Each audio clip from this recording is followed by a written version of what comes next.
Welcome everybody to the first episode of FighterZ History, a new complimentary mini-series that's going to be going along with 0 & 2 Heroes, just so you get as much fighting game podcast as you could possibly want.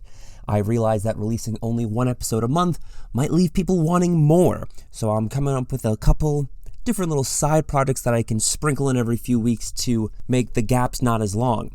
So, FighterZ History, this is going to be a deep dive podcast into the history of some of the most important fighting games. You might remember a tagline that was pitched for 0 & 2 Heroes, that we are all fists, no facts.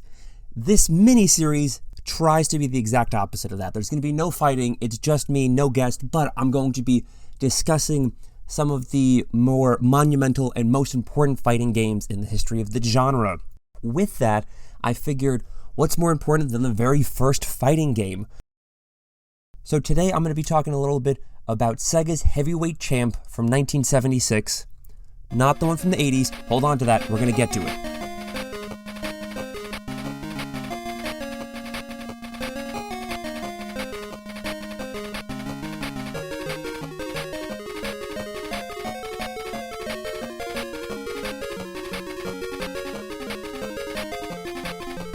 So the first fighting game was released in October of 1976.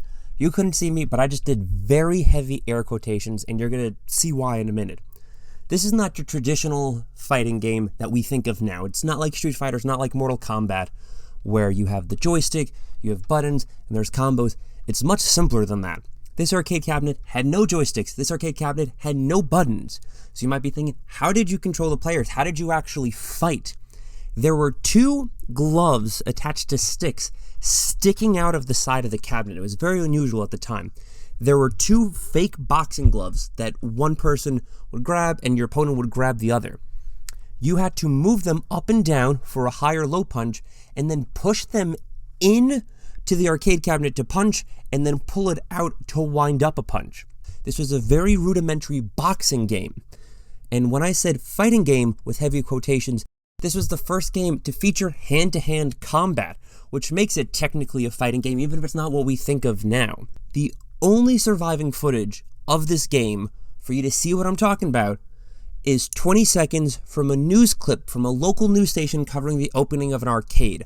There are no other videos, it is only this newsreel footage, and I was able to find 2 pictures online. There's not a lot out there about this game, but I'm going to go ahead and include the clip now so you can hear the newscaster talking about Sega's Heavyweight Champ as well.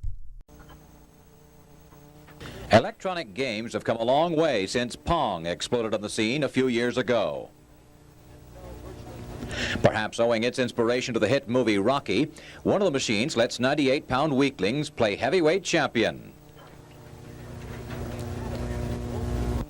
That's just one of the space-age games of the new Sega Center in Fashion Valley. If listening to this made you interested in playing the first fighting game, I'm sorry to tell you, but you're shit out of luck. It does not exist. There are no more copies. It's traditionally considered to be a lost video game, a piece of lost media.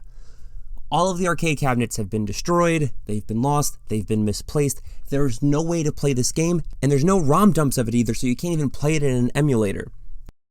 Back in 2004, on the Atari Age forum, there was a link to an old Japanese auction website where someone was auctioning off a broken cabinet of Heavyweight Champ. The screen was busted in, the sides were all cracked up, it probably did not run, and that is the last surviving cabinet that we know of. There are no pictures of it anywhere else. There's no one selling them. There's no one refurbishing them and putting them back in arcades. So you can't even go to your local arcade if you can find one and play it there. Now, you might be thinking, why can't we just emulate it? How is it that the ROM is lost? That's the thing. This is such an old fighting game. This is such an old arcade game that it did not run off of CPUs. There were no ROMs. This was a discrete logic game. Now, I tried very hard to understand what a discrete logic game was, and I am not a science person, I am not a computer person, so I tried to read and research as much of this as I could, and not a lot of it makes sense, but I'm going to try and tell you what I can about it. So instead of using CPUs, central processing units, it uses what's called logic chips. These were a common way of making arcade games back in the 70s. The first arcade game with the logic chip was 1971, and they continued to use them till about 1979. If you got a hold of this and you want to play it online, you would need a unique type of emulator, one that can play these logic games like DICE, the Discrete Integrated Circuit Emulator. Now, you might be thinking, great, there's an emulator for it, I just have to find the discrete logic puzzle of Heavyweight Champ. Sorry, you're still shit out of luck. DICE stopped development in 2014, and there hasn't been any update to it since 2009. So, even if you could get a hold of one, odds are the emulator wouldn't be very good at recreating it. You might be thinking, if there are no ROMs of it, if there are no arcade cabinets surviving, it must have been a poorly received game and they must have got rid of them all. It must not have sold well. It might be an ET situation where everybody just took the arcade cabinets they had and chucked them in the desert. That's not the case at all. It actually performed very well. It was the third highest grossing arcade game of 1976. The only games to beat it out were Ballpark, or Tornado Baseball in other territories, and Speed Race DX.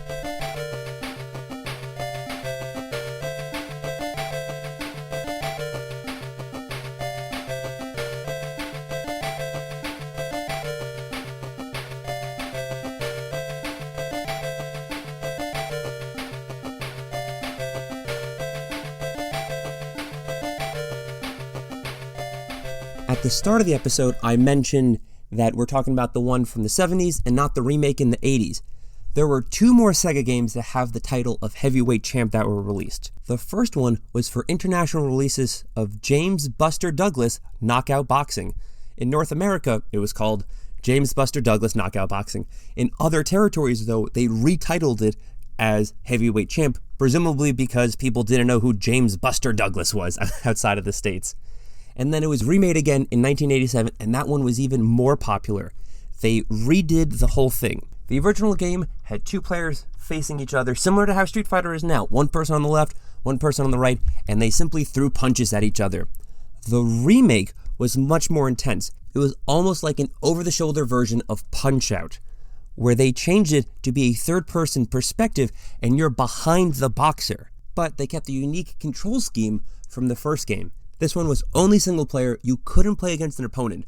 Instead, you controlled both of the boxing gloves this time. You had two sticks, and you would throw out left and right punches. But in addition to that, the whole arcade cabinet would swivel. You can take it and move left and move right to dodge the opponent's attacks. And I hate to say it, but that's literally all I could find on this game. I spent as much time as I could researching this. You might not believe me because this is like a 10-minute episode, but I spent hours trying to find information on the very first fighting game, but it doesn't exist anymore. People weren't really concerned about video game preservation back in the 70s, back in the arcade times. So this was all I could find on this game, and I'm truly sorry about that. But as FighterZ History goes on, and we cover more and more games, we're going to get some deeper dives into the development cycle, and we're going to have a better understanding of the mechanics and how these games play. I know this was a short episode, but I fully anticipate a little bit later on in the future, they're going to be much more in-depth and much more informative. I posted a poll on Twitter a few weeks back saying if I started doing these deep dive episodes, would people actually listen to them? I don't want to put all this time into researching and recording if I talk about Heavyweight Champ and no one actually gives a shit. And the leading answer was you would listen if it was a game you were interested in. So, I hear you. Not all of these episodes are going to be about old games from the 70s that don't exist anymore. I'm going to make sure we're going to have fun, exciting games covered on this new side series.